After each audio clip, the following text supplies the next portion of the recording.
Hello and welcome my dear students. I am your mathematics mentor RK Giri.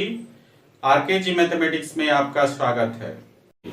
Guys हम लोग पिछले lecture में types of matrices शुरू किया था। आज के इस लेक्चर में हम लोग उसी कड़ी में आगे बढ़ेंगे, लेकिन उससे पहले हम लोग एक बात जानेंगे, मैट्रिक्स का डायगोनल क्या होता है।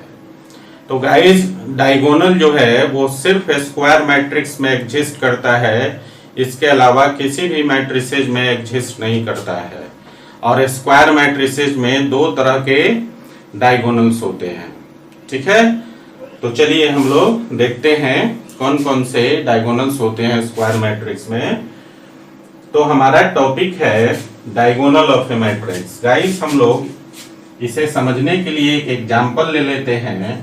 मान लीजिए हमारे पास एक मैट्रिक्स है, square matrix 1 2 3 A B C X Y Z। मान लीजिए हमारे पास एक मैट्रिक्स है 3 into 3 ऑर्डर का स्क्वायर मैट्रिक्स। तो गाइस ध्यान से देखेंगे, ये वाला जो डायगोनल है इसको हम लोग बोलते हैं प्राइमरी डायगोनल। प्राइमरी डायगोनल, या कहीं कहीं बुक्स में लिखा हुआ है इसे लीडिंग डायगोनल। लीडिंग डायगोनल, या फिर बहुत सारे बुक्स में सिर्फ डायगोनल ही लिखा हुआ है, ठीक है ना। तो प्राइमरी डायगोनल के केस में कहीं भी कंफ्यूज नहीं होना है, चाहे डायगोनल लिखा हो, चाहे लीडिंग डायगोनल लिखा हो, चाहे प्राइमरी डायगोनल लिखा हो, सबका मतलब प्राइमरी डायगोनल ही है, ठीक है ना। और दूसरा इसको देखिए, ये जो डायगोनल है ये हमारा सेकेंडरी डायगोनल कहलाता है। सेकेंडरी डायगोनल कहलाता है। क्लियर है। स्क्वायर मैट्रिक्स में दो डायगोनल एग्जिस्ट करता है, प्राइमरी डायगोनल और सेकेंडरी डायगोनल। प्राइमरी डायगोनल को हम लोग प्राइमरी डायगोनल या लीडिंग डायगोनल या सिर्फ डायगोनल के नाम से जानते हैं, जबकि सेकेंडरी डायगोनल को सिर्फ सेकेंडरी डायगोनल के नाम से जानते हैं। ओके गाइस, यहां पर एक बात मैं बता रहा हूं आपको कि किसी भी बुक्स में आप देखेंगे तो सेकेंडरी डायगोनल पर कोई भी क्वेश्चन आपको नहीं मिलेगा। इसका कारण यह है कि प्राइमरी डायगोनल और सेकेंडरी डायगोनल पर सिमिलर टाइप के क्वेश्चंस एग्जिस्ट करते हैं, ठीक है ना। प्राइमरी डायगोनल और सेकेंडरी डायगोनल पर सिमिलर टाइप के क्वेश्चंस एग्जिस्ट करते हैं। तो बहुत पहले जिन्होंने मैट्रिसेस को डेवलप किया था उन्होंने क्या किया कि प्राइमरी डायगोनल को ही मेन डायगोनल मानकर और इस पर आगे बढ़े वो। क्लियर है। तो गाइस कहीं भी कंफ्यूज नहीं होना है कि सर सेकेंडरी डायगोनल वाला क्वेश्चन तो बताए ही नहीं, या सेकेंडरी डायगोनल वाला क्वेश्चन कैसा होता है, ऐसा आपको कहीं नहीं मिलेगा, ठीक है ना। सेकेंडरी डायगोनल पे कोई क्वेश्चन आपको किसी भी बुक में नहीं मिलने वाला है, इसलिए कंफ्यूज नहीं होना है। क्लियर है ना। चलिए तो हम लोग आगे बढ़ते हैं। तो गाइस हमने पिछले लेक्चर में जो लास्ट टाइप पढ़ा था मैट्रिसेस का वो था स्क्वायर मैट्रिसेस। आज हम लोग पढ़ेंगे उसी में आगे डायगोनल मैट्रिक्स क्या होता है। डायगोनल मैट्रिक्स, ठीक है गाइस। डायगोनल मैट्रिक्स एक स्क्वायर मैट्रिक्स होता है जिसमें डायगोनल एलिमेंट्स को छोड़कर बाकी सारे एलिमेंट्स जीरो होते हैं, ठीक है ना। तो इसका डेफिनेशन हो जाएगा guys, a square matrix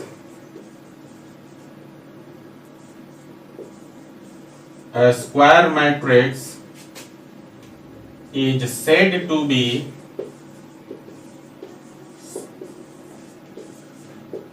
diagonal matrix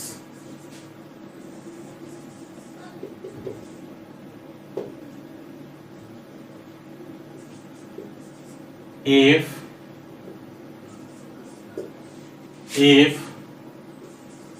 all the non-diagonal elements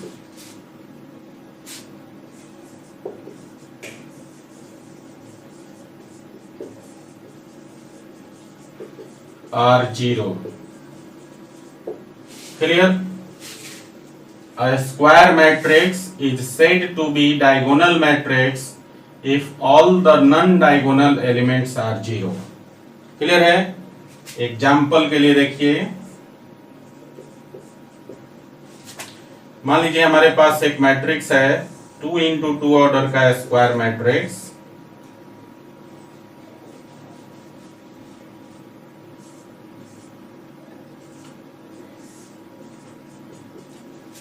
ठीक है गाइस।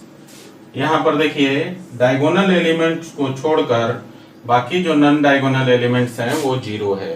क्लियर ना? अगला एग्जांपल देखिए, मान लीजिए हमारे पास एक 3 into 3 ऑर्डर का मैट्रिक्स है,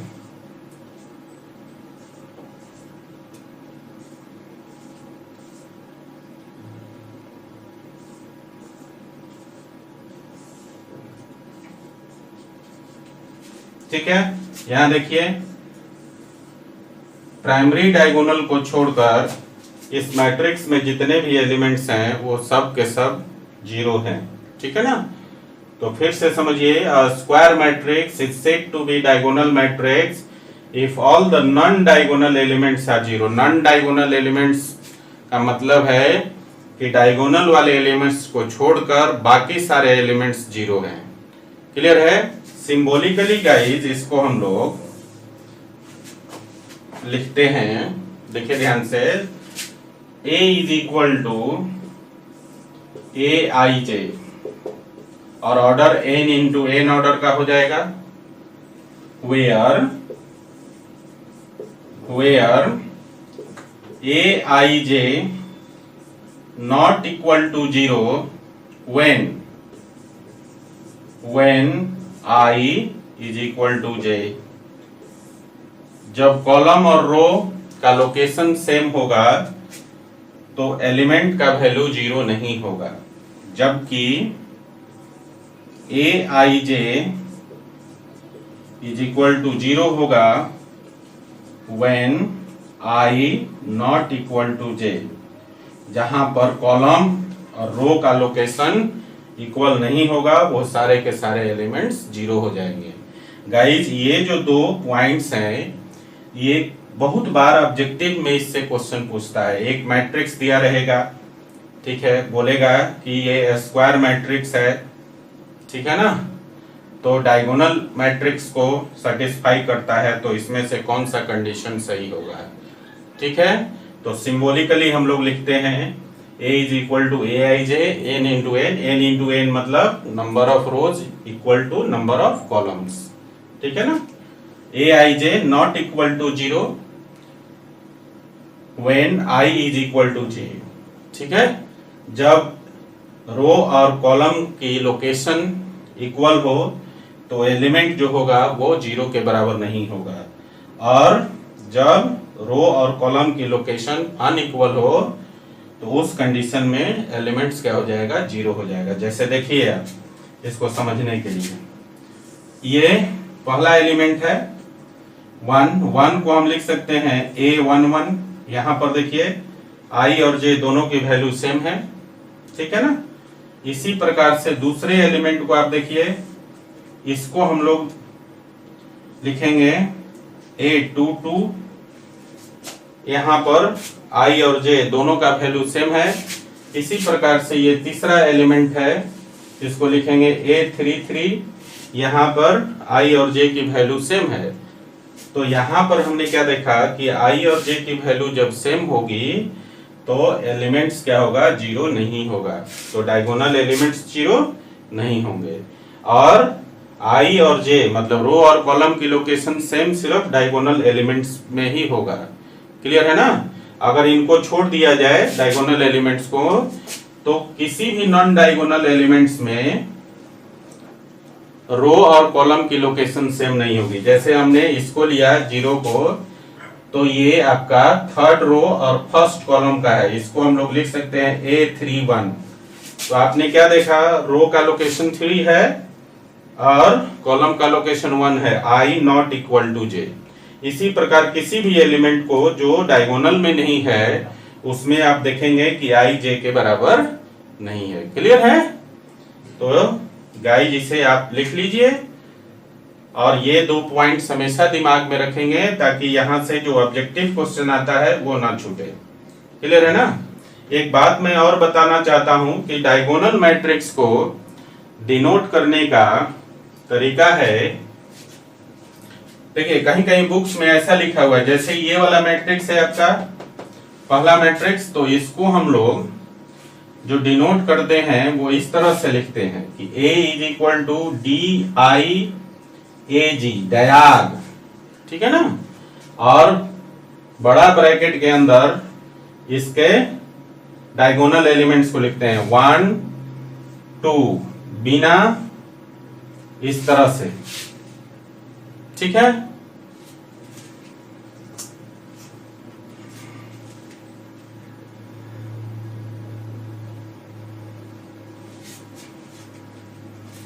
इस प्रकार से। और अगर हम लोगों को इस मैट्रिक्स को लिखना हो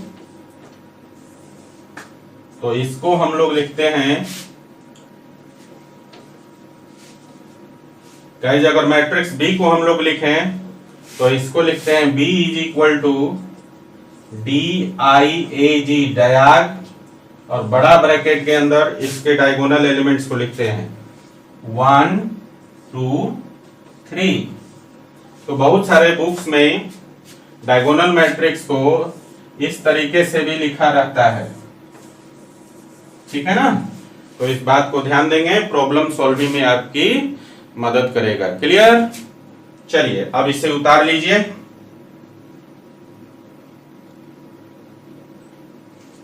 गाइस अपना अगला मैट्रिक्स है स्केलर मैट्रिक्स। तो गाइस स्केलर मैट्रिक्स कहता है a diagonal matrix having all the diagonal elements are equal and non diagonal elements are zero. एक ऐसा डायगोनल मैट्रिक्स जिसके डायगोनल एलिमेंट्स इक्वल हों और नॉन डायगोनल एलिमेंट्स जीरो हों, तो उस डायगोनल मैट्रिक्स को हम लोग स्केलर मैट्रिक्स बोलते हैं, ठीक है। इसको सिंबॉलिकली हम लोग लिखते हैं A इज इक्वल टू बड़ा ब्रैकेट के अंदर AIJ n इंटू एन, तो n इंटू एन ऑर्डर हो गया इसका, where AIJ is equal to K। AIJ का मतलब जहां रो और कॉलम की लोकेशन इक्वल हो।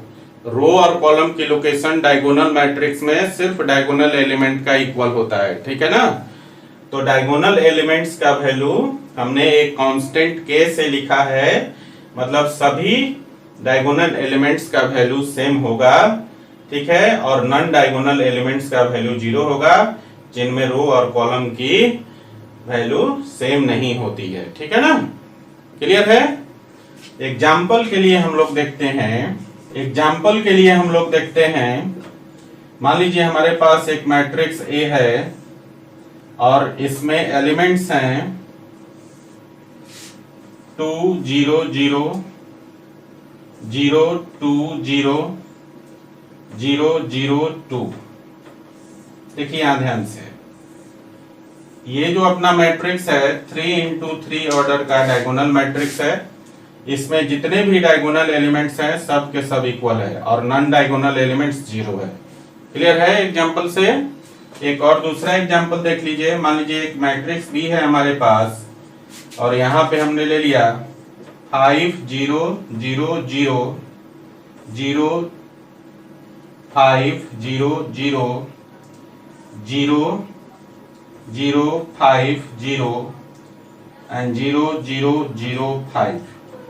यहाँ पे हमने 4 इंटू 4 ऑर्डर का मैट्रिसेस लिया है और यहाँ डायगोनल में आप देखेंगे कि जितने भी डायगोनल एलिमेंट्स हैं वो सब इक्वल हैं और बाकी सारे नॉन डायगोनल एलिमेंट्स क्या है? जीरो है। क्लियर हो गया ना।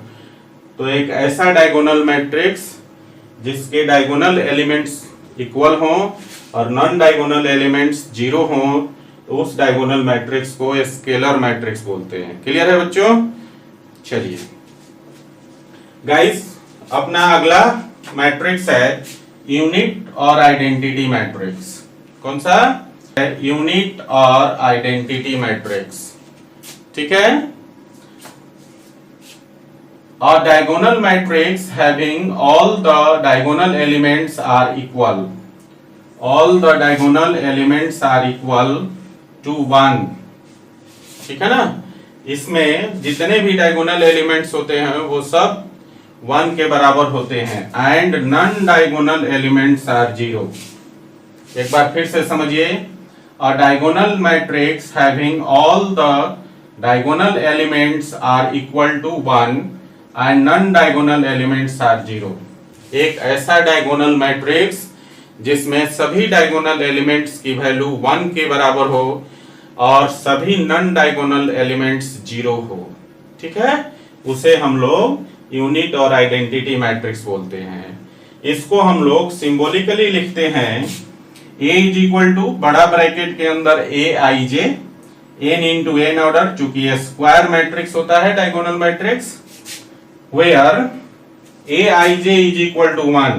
aij i is equal to जहां j हो तो ये जो एलिमेंट्स है वो डायगोनल एलिमेंट्स होता है। तो जहां aij is equal to 1 when I is equal to j, मतलब ऑल डायगोनल एलिमेंट्स की वैल्यू 1 के बराबर होगा। And non diagonal elements aij is equal to 0 when I not equal to j। Non diagonal elements में रो और column का location unequal होता है, जबकि डायगोनल एलिमेंट्स में रो और कॉलम का लोकेशन सेम होता है। ठीक है, चलिए इसे हम लोग एग्जाम्पल से समझते हैं। मान लीजिए हमारे पास एक मैट्रिक्स है ए और ये है आपका 1 0 0 0 1 0 0 0 1। यहां देखिए 3 इंटू 3 ऑर्डर का स्क्वायर मैट्रिक्स लिया हमने और ये हमारा डायगोनल है जिसके सारे एलिमेंट्स 1 के इक्वल है। ठीक है ना? और नॉन डायगोनल एलिमेंट सब के सब 0 हैं। ठीक है, तो ये हमारा कौन सा मैट्रिक्स हुआ है? यूनिट और आइडेंटिटी मैट्रिक्स। ठीक है, इसी तरह एक मैट्रिक्स और ले लेते हैं हम लोग बी।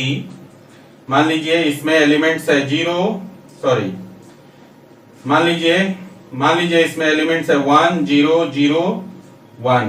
यहां पर देखिए ये जो मैट्रिक्स है 2 इंटू 2 ऑर्डर का स्क्वायर मैट्रिक्स है, इसमें डायगोनल एलिमेंट्स हैं वो 1 के बराबर है। सारे डायगोनल एलिमेंट्स 1 है।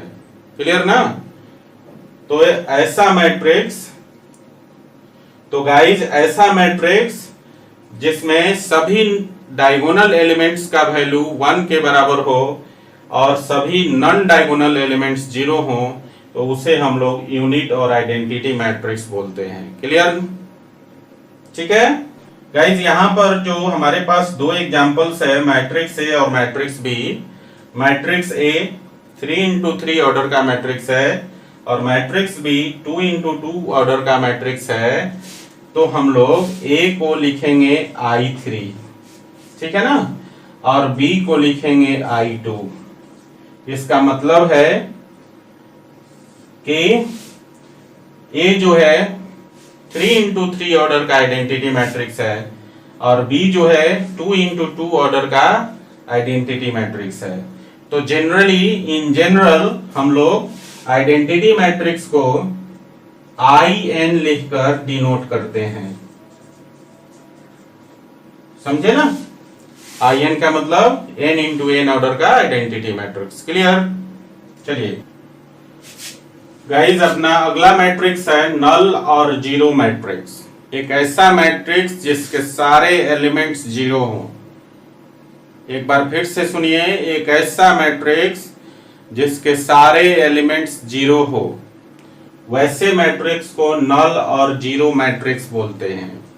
ठीक है, एग्जाम्पल के लिए देखिए, जैसे मान लीजिए हमारे पास एक मैट्रिक्स है 0 0 0 0 0 0। एक दूसरा मैट्रिक्स देखिए 0 0 0 0 0 0 0 0 0। यहां पर दो मैट्रिसेज हमने लिया ए और बी, और आपने देखा क्या कि मैट्रिक्स ए में और बी में जितने भी एलिमेंट्स हैं वो सब के सब जीरो हैं। तो मैट्रिक्स ए और बी को हम लोग नल मैट्रिक्स या जीरो मैट्रिक्स बोलते हैं। ठीक है ना, क्लियर है गाइस। यहां एक बात ध्यान देने की है कि नल और जीरो मैट्रिक्स वो मैट्रिक्स का कोई भी टाइप हो सकता है। कोई भी टाइप का मतलब हॉरिजॉन्टल हो सकता है, वर्टिकल हो सकता है, रो हो सकता है, स्क्वायर मैट्रिक्स हो सकता है, रेक्टेंगुलर मैट्रिक्स हो सकता है। आप यहाँ देख भी सकते हैं कि हमारे पास जो मैट्रिक्स ए है वो रेक्टेंगुलर मैट्रिक्स है और जो मैट्रिक्स बी है वो स्क्वायर मैट्रिक्स है। तो मैट्रिक्स का चाहे कोई भी टाइप हो, अगर उसके सारे एलिमेंट्स जीरो हैं तो उस मैट्रिक्स को हम लोग जीरो मैट्रिक्स या नल मैट्रिक्स बोलते हैं। क्लियर। चलिए अगले मैट्रिक्स की तरफ चलते हैं गाइस। अगला मैट्रिक्स है ट्रायंगुलर मैट्रिक्स। ट्रायंगुलर मैट्रिक्स, ठीक है गाइस। ट्रायंगुलर मैट्रिक्स को फर्दर दो सब कैटेगरीज में कैटेगराइज कर दिया जाता है। ट्रायंगुलर मैट्रिक्स का कोई ओन डेफिनेशन नहीं है, बस एक पैटर्न की वजह से इसे हम लोग दो पार्ट में कैटेगराइज कर देते हैं। एक को हम लोग बोलते हैं अपर ट्रायंगुलर मैट्रिक्स, ठीक है, और दूसरे को हम लोग बोलते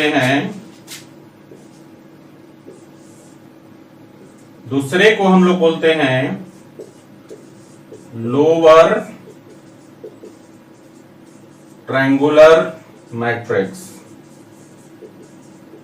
ठीक है ना। इसे मैंने बताया कि इसका कोई कुछ खास अपना ओन प्रॉपर्टी या डेफिनेशन नहीं होता है, बस एक पैटर्न इसमें आता है, उसके आधार पर हम लोग इसको अपर ट्रायंगुलर मैट्रिक्स और लोअर ट्रायंगुलर मैट्रिक्स के नाम से जानते हैं। ठीक है गाइस, तो पहले इसे आप नोट कर लीजिए, फिर हम लोग अपर ट्रायंगुलर मैट्रिक्स और लोअर ट्रायंगुलर मैट्रिक्स क्या होता है इसके बारे में अध्ययन करेंगे। So guys note down. तो गाइस अपना अगला मैट्रिक्स है upper triangular matrix. Upper triangular matrix कहता है a square matrix A is equal to Aij is said to be upper triangular matrix if Aij is equal to 0 when I is greater than j। Clear. वो सारे elements zero होंगे जिसमें रो की value column से ज्यादा होगी। ठीक है ना। एक ऐसा स्क्वायर मैट्रिक्स जिसमें वो सारे एलिमेंट्स जीरो होंगे जिसमें रो की वैल्यू कॉलम की वैल्यू से ज्यादा होगी। क्लियर। इसे हम लोग एक एग्जाम्पल से समझते हैं। लेट कर लीजिए,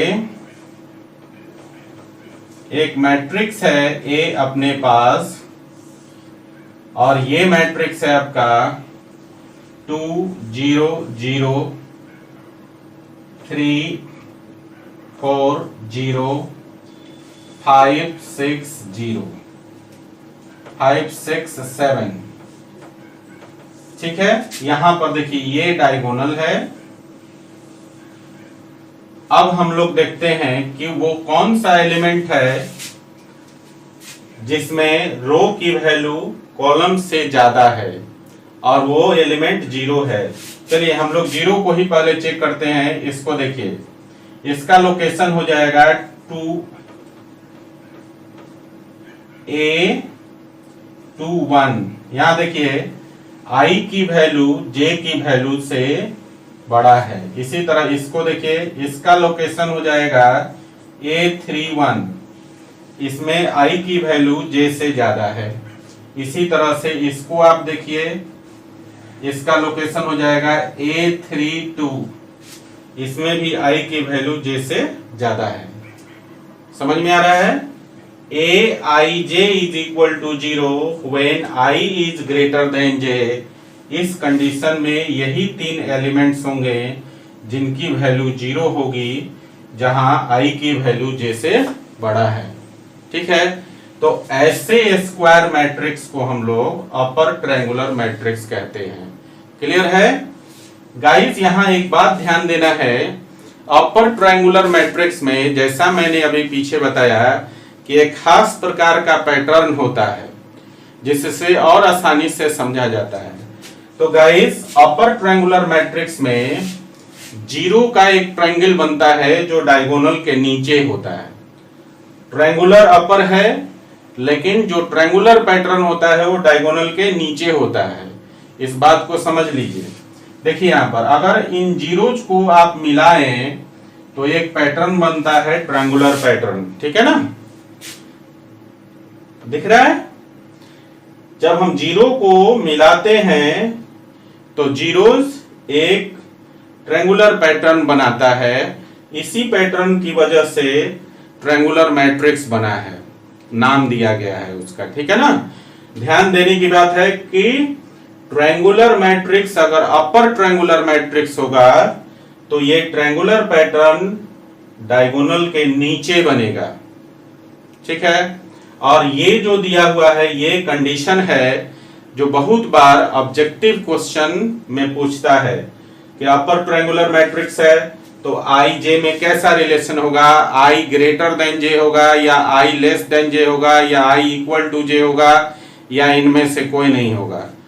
तो i is greater than j होगा तो अपर ट्रायंगुलर मैट्रिक्स होगा। क्लियर है ना? हमने यहाँ इन तीनों एलिमेंट्स को चेक किया, हर एलिमेंट में i की वैल्यू j की वैल्यू से ज्यादा है। क्लियर? तो एक बार फिर से समझ लीजिए, अपर ट्रायंगुलर मैट्रिक्स कहता है एक ऐसा स्क्वायर मैट्रिक्स जिसमें ij इज इक्वल टू 0 हो, जहां i की वैल्यू j से बड़ा हो। ठीक है ना? और खास बात कि अपर ट्रायंगुलर मैट्रिक्स में जीरो मिला देने से डायगोनल के नीचे एक ट्रायंगुलर पैटर्न बनता है। ठीक है, चलिए गाइस, अपना अगला जो मैट्रिक्स है वो है लोअर ट्रायंगुलर मैट्रिक्स। ठीक है, लोअर ट्रायंगुलर मैट्रिक्स कहता है a square matrix A is equal to aij is said to be lower triangular matrix if aij is equal to 0 when I is less than j। मतलब एक ऐसा square matrix A is equal to aij जिसमें aij का value 0 होगा when I की value j से छोटी हो। मतलब जो रो की वैल्यू है वो कॉलम की वैल्यू से कम हो। क्लियर है ना? इसे हम लोग एक एग्जांपल से समझते हैं। मान लीजिए हमारे पास एक मैट्रिक्स B है और ये है अपने पास, देखिए 2 3 4 0 5 6 0 0 7। ठीक है, ये मैट्रिक्स है हमने यहां आपको एक ये डायगोनल शो किया, ये हमारा डायगोनल है। ठीक है ना? अब देखिए जरा, ये जो एलिमेंट्स जो 0 हैं इनकी लोकेशन चेक करते हैं क्या इस कंडीशन को फुलफिल करता है। तो देखिए इस 0 का लोकेशन होगा फर्स्ट रो और थर्ड कॉलम। मतलब इसको आप दिखा सकते हैं A13। आप देखिए ध्यान से, i जो है 1 है और j की वैल्यू 3 है, i की वैल्यू j से छोटी हो गई। इसी तरह आप इसको देखिए, ये आपका फर्स्ट रो और सेकंड कॉलम में है तो इसको आप लिख सकते हैं A12। यहां भी आप देखेंगे कि i की वैल्यू j के वैल्यू से छोटा है। दिख रहा है? इसी प्रकार से ये तीसरा जो 0 है इसको देखिए, ये सेकेंड रो और थर्ड कॉलम में है, तो आप इसको लिख सकते हैं A23। यहां भी आप देखिए आई की वैल्यू J से छोटी है, ठीक है ना। तो वो सारे एलिमेंट्स जिसमें रो की वैल्यू कॉलम से छोटी हो वो सब के सब जीरो हो, ठीक है ना। तो ऐसे स्क्वायर मैट्रिक्स को हम लोग लोअर ट्रायंगुलर मैट्रिक्स बोलते हैं। क्लियर है। और खास बात क्या है इसमें, खास बात यह है कि इसमें अगर जीरोज को मिलाया जाए तो डायगोनल के ऊपर एक ट्रायंगुलर पैटर्न बनता है। देखिए लोअर ट्रायंगुलर मैट्रिक्स में क्या होता है, जीरो को मिला दिया जाए तो डायगोनल से ऊपर एक ट्रायंगुलर पैटर्न बनता है। क्लियर। तो ये था हमारा अपर ट्रायंगुलर मैट्रिक्स और लोअर ट्रायंगुलर मैट्रिक्स। क्लियर। चलिए इसे आप लिख लीजिए।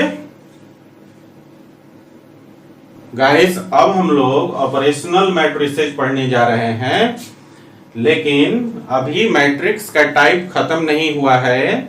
बाद में भी हमें कुछ और टाइप के मैट्रिसेस मिलेंगे जो कि ऑपरेशन बेस्ड होते हैं, ठीक है ना। तो सबसे पहले हम लोग पढ़ेंगे एडिशन ऑफ मैट्रिसेज। दो मैट्रिसेज को या दो से अधिक मैट्रिसेज को हम लोग कैसे जोड़ते हैं, इसका एडिशन क्या है। तो गाइस एडिशन ऑफ मैट्रिसेज कहता है two matrices are said to be addable. Addable मतलब जोड़ने योग्य, ठीक है ना। दो मैट्रिसेज को हम लोग जोड़ने योग्य तभी बोलते हैं if their orders are equal. इन दोनों मैट्रिसेज के ऑर्डर्स इक्वल हों and their addition A plus B is obtained by simply adding their corresponding elements। बात समझ में आई। कह रहा है कि दो मैट्रिसेज को एडेबल हम तभी बोलते हैं जब दोनों मैट्रिसेज का ऑर्डर इक्वल हो और दोनों मैट्रिसेज का एडिशन, मान लो अगर आपके पास A और B दो मैट्रिसेज है तो दो मैट्रिसेज का addition A plus B simply corresponding elements को ऐड करने से मिल जाता है, ठीक है। इसे हम लोग एक एग्जांपल से समझते हैं। लेट कर लीजिए हमारे पास एक मैट्रिक्स है, देखिए 1 2 3 4 5 6 एक मैट्रिक्स ये है। दूसरा मैट्रिक्स हम ले लेते हैं, मान लो कि B एक मैट्रिक्स है हमारे पास और इसमें ले लेते हैं 6 7 8 9 1 5। ये दूसरा मैट्रिक्स हमने ले लिया। क्लियर। अब आप ध्यान दीजिए, इसका डेफिनेशन कहता है कि two matrices are said to be addable if their orders are equal। तो हम लोग ऑर्डर चेक कर लेते हैं। यहां पे दो रोज हैं और तीन कॉलम, तो पहला जो मैट्रिक्स A है 2 into 3 ऑर्डर का होगा। क्लियर। यहां देखिए जो दूसरा मैट्रिक्स है इसमें भी दो रो और तीन कॉलम है, तो दूसरा मैट्रिक्स B भी 2 into 3 ऑर्डर का है। दोनों मैट्रिक्स का ऑर्डर सेम है। क्लियर। तो इन दोनों मैट्रिक्स को हम जोड़ सकते हैं, ठीक है ना। अब क्या कहता है कि जो जोड़ेंगे तो हमारा जो एडिशन है A प्लस B वो क्या होगा, सिंपली कॉरेस्पॉन्डिंग पोजीशन पे जो एलिमेंट्स हैं उनको जोड़ने से मिल जाएगा, ठीक है ना। चलिए तो गाइस A प्लस B की जो वैल्यू होगी उसमें हम क्या करेंगे, दोनों मैट्रिसेज के कॉरेस्पॉन्डिंग पोजीशन पर जो एलिमेंट्स हैं उनको जोड़ देंगे। तो देखिए ध्यान से, पहले मैट्रिक्स में यहां पर 1 1 पोजीशन पे 1 है और यहां पर 6 है दूसरे मैट्रिक्स में। तो 1 को 6 में जोड़ देंगे, 1 प्लस 6, ठीक है।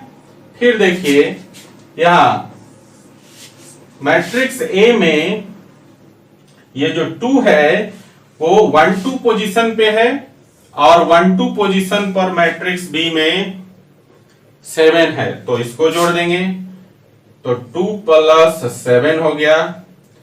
अब इसको देखिए 3 को, मैट्रिक्स ए में इसका जो लोकेशन है वो 1-3 है और यहां 8-1-3 लोकेशन पर है मैट्रिक्स बी में, तो इसको जोड़ देंगे 3 + 8 हो गया।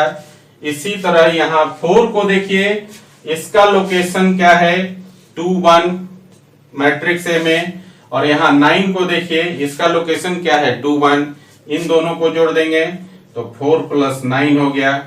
फिर इसी तरह 5 को देखिए, 5 का लोकेशन है 2-2 और यहां पर 2-2 लोकेशन पर 1 है मैट्रिक्स बी में, तो यहां हो जाएगा 5 + 1।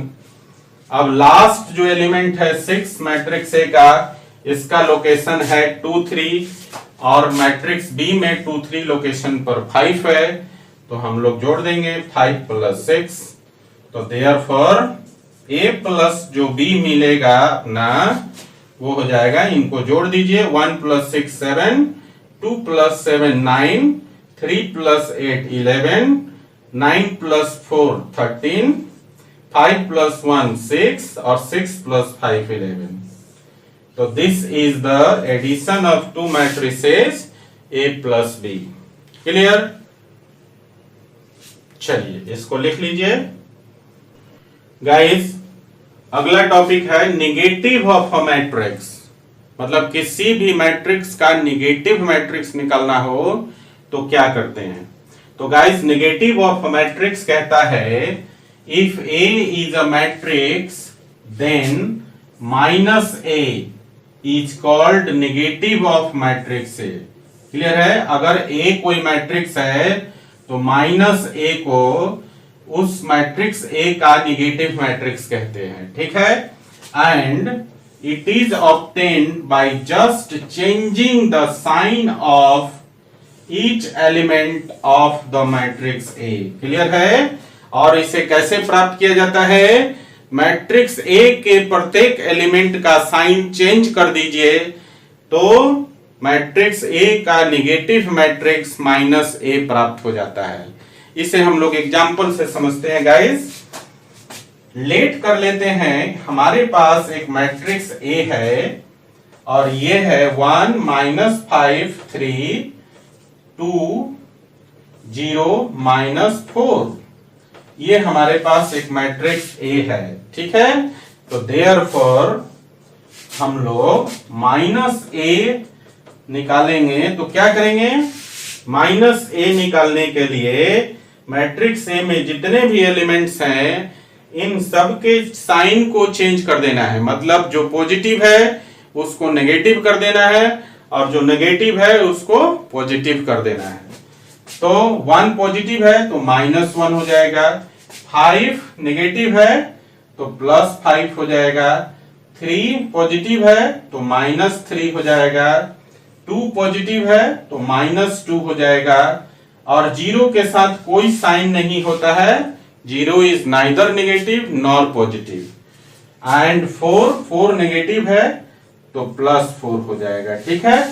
तो आपने क्या देखा कि अगर कोई मैट्रिक्स है तो उस मैट्रिक्स का नेगेटिव निकालना हो तो उस मैट्रिक्स के जितने भी एलिमेंट्स हैं उन सब के साइन को चेंज कर दीजिए। क्लियर? इसे हम लोग एक और एग्जाम्पल से समझते हैं। लेट कर लीजिए, अगला जो एग्जाम्पल है, लेट कर लीजिए कि एक मैट्रिक्स आपके पास बी है, देखिए ध्यान से, और ये है आपका 2 5 -3 4 -6 -7 8 -9 सॉरी -8 9 और 5। ठीक है? ये मैट्रिक्स है अपना। तो देयरफॉर -b कैसे मिलेगा? तो जितने भी एलिमेंट्स हैं मैट्रिक्स बी का इन सारे एलिमेंट्स का साइन चेंज कर देंगे। 2 का साइन पॉजिटिव है तो अब हो जाएगा -2।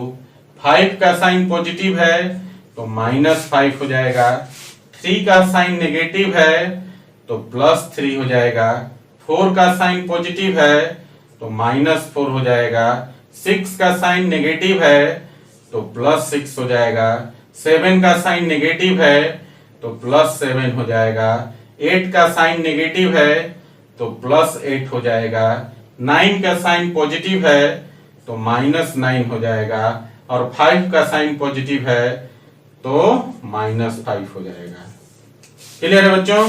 तो यहां पर हमने 2 एग्जाम्पल लिया, एक मैट्रिक्स ए और दूसरा मैट्रिक्स बी। ए का नेगेटिव मैट्रिक्स माइनस से निकाल कर आपको दिखाया और बी का नेगेटिव मैट्रिक्स -b निकाल कर आपको दिखाया। ठीक है, चलिए इसको लिख लीजिए। गाइस अगला टॉपिक है properties of matrix addition. 2 matrix का एडिशन हमने पढ़ा, अब हम लोग उसकी प्रॉपर्टीज पढ़ेंगे। तो गाइस इसका पहला प्रॉपर्टी है matrix addition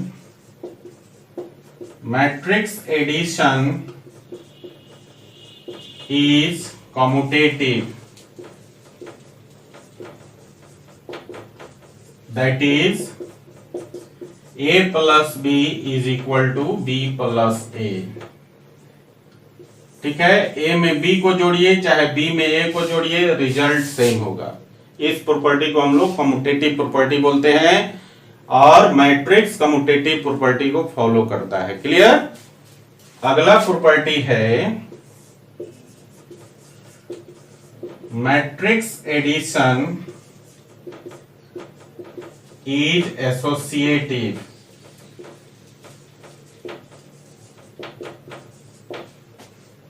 that is a plus b plus c is equal to a plus b plus c। b plus c में a को जोड़े या फिर a प्लस b में c को जोड़ें, रिजल्ट क्या होगा? सेम होगा। b प्लस c में a को जोड़िए चाहे a प्लस b में c को जोड़िए, रिजल्ट आपका सेम होगा। इस प्रॉपर्टी को हम लोग एसोसिएटिव प्रॉपर्टी बोलते हैं और मैट्रिक्स एसोसिएटिव प्रॉपर्टी को फॉलो करता है। क्लियर है? अगला प्रॉपर्टी है एडिटिव आइडेंटिटी। एडिटिव आइडेंटिटी कहता है कि अगर कोई मैट्रिक्स है आपके पास, उस मैट्रिक्स में नल मैट्रिक्स को जोड़ दीजिए या फिर नल मैट्रिक्स में उस मैट्रिक्स को जोड़ दीजिए तो रिजल्ट मैट्रिक्स इटसेल्फ होगा। मतलब किसी भी मैट्रिक्स में जीरो या नल मैट्रिक्स को जोड़ें तो उस मैट्रिक्स पर कोई फर्क नहीं पड़ता है। इस केस में इस जीरो और नल मैट्रिक्स को हम लोग एडिटिव आइडेंटिटी बोलते हैं। एडिटिव आइडेंटिटी बोलते हैं। क्लियर है बच्चा? चलिए अगला प्रॉपर्टी है, चौथा प्रॉपर्टी, वो है एडिटिव इनवर्स। एडिटिव इनवर्स, ठीक है गाइस। एडिटिव इनवर्स कहता है कि अगर कोई मैट्रिक्स है और उस मैट्रिक्स में उस मैट्रिक्स का नेगेटिव मैट्रिक्स जोड़ दिया जाए या फिर किसी मैट्रिक्स के नेगेटिव मैट्रिक्स में उस मैट्रिक्स को जोड़ दिया जाए तो रिजल्ट बिकम्स जीरो। ठीक है, बात समझ में आई? फिर से एक बार समझिए। एडिटिव इनवर्स कहता है कि अगर किसी मैट्रिक्स में उस मैट्रिक्स के नेगेटिव मैट्रिक्स को जोड़ दिया जाए या फिर किसी मैट्रिक्स के नेगेटिव मैट्रिक्स में उस मैट्रिक्स को जोड़ दिया जाए तो रिजल्ट जीरो हो जाता है। इस केस में उस मैट्रिक्स के नेगेटिव मैट्रिक्स को एडिटिव इनवर्स बोलते हैं। क्लियर है बच्चों? कोई डाउट? गाइस अगला प्रॉपर्टी है cancellation law. Cancellation law, cancellation law दो तरह का होता है, left cancellation and right cancellation. तो चलिए हम लोग पहले लेफ्ट कैंसिलेशन की बात करें। लेफ्ट कैंसिलेशन, लेफ्ट कैंसिलेशन में जैसे मान लीजिए a plus B is equal to a plus C है। If a plus B is equal to a plus C, guys यहां पर a से a कैंसिल हो जाएगा और देयरफॉर ये हो जाएगा b इज इक्वल टू सी। ठीक है ना? इस रूल को हम लोग लेफ्ट कैंसिलेशन बोलते हैं। क्लियर है? a plus B is equal to a plus C है, तो दोनों का लेफ्ट मैट्रिक्स a कैंसिल हो जाएगा और बचेगा हमारे पास b is equal to C. This is known as left cancellation. Clear? इसी प्रकार से हमारा दूसरा प्रॉपर्टी होता है, वो होता है राइट कैंसिलेशन। राइट कैंसिलेशन, ठीक है? और राइट कैंसिलेशन में गाइस मान लीजिए अगर आपके पास a प्लस बी है is equal to c plus B दिया हुआ है, तो यहां पर दोनों साइड से राइट वाला मैट्रिक्स b कैंसिल हो जाएगा, देयरफॉर हमें जो मिलेगा a is equal to c। और इस प्रॉपर्टी को हम लोग राइट कैंसिलेशन बोलते हैं। क्लियर है? लेफ्ट कैंसिलेशन में लेफ्ट वाला मैट्रिक्स कैंसिल हो जाता है और राइट कैंसिलेशन में राइट वाला मैट्रिक्स कैंसिल हो जाता है। इसे हम लोग कैंसिलेशन लॉ बोलते हैं मैट्रिक्स एडिशन का। क्लियर? तो चलिए इसे लिख लीजिए। गाइस अपना अगला टॉपिक है सब्ट्रैक्शन ऑफ टू मैट्रिसेस। दो मैट्रिसेस का सब्ट्रैक्शन। ठीक है guys, subtraction of two matrices क्या कहता है? The subtraction of two matrices is possible only when their orders are equal.